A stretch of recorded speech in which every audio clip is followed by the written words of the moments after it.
মেনে চলতে হবে, ওটার নিয়ম কারণ, তাহলে আপনি সুন্দরভাবে গাড়ি চালাতে পারবেন।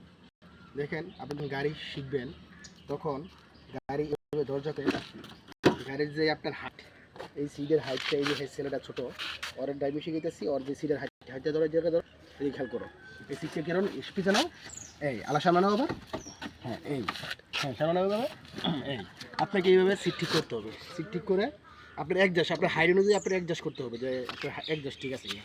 যখন অ্যাডজাস্ট হবে সিট, তাহলে আপনার গাড়ি স্টার্ট করবেন। আর যদি সিট অ্যাডজাস্ট করে না আপনার গাড়ি টান দেন, তাহলে আপনার মুড়া কি, এই পায়ের মুড়া আপনার ইয়ে হয়ে যাবে, ওচা হয়ে থাকবে। ওচা হয়ে থাকলে আপনার গাড়ি এই সঠিকভাবে চালাতে পারবেন না। আপনার মুড়া কীভাবে এরকম লাগিয়ে থাকবে ইয়ের সাথে, আপনার গাড়ির বডির সাথে বা নিচের প্যাডের সাথে, এইভাবে ওই পায়ের ইয়ে দিয়ে পায়ের দিকে ধরো, এইভাবে এইভাবে দিয়ে এভাবে অ্যাক্সেলারেটর দিয়ে চালাতে হবে, ঠিক আছে? তো এই জিনিসগুলো আপনি খেয়াল করেন। এই যে ছেলেটা আইসি আলহামদুলিল্লাহ নতুন ছেলে, এটা ওকে আমি ড্রাইভিং শেখাবো। তো এটা কি স্টার্টিং নাকি? এটা হয়েছে ডানে হয়েছে 1.5 পেজ, বামে হয়েছে 1.5 পেজ। স্টার্টিংয়ের পেজ কয়টা? 3টা। ডানে হয়েছে 1.5 পেজ, বামে হয়েছে 1.5 পেজ, ঠিক আছে? 3 পেজ। এটার কয় কি? ইন্ডিকেটর। এটার কয় ওয়াইপার। এটার উপর দিকে বাম দিকে, নিচ দিকে ডান দিকে, ওকে? এটার কয় আপার ডিপার। মোটরসাইকেল আপার ডিপার দাও না, এইভাবে এইভাবে, এটা কয় আপার ডিপার।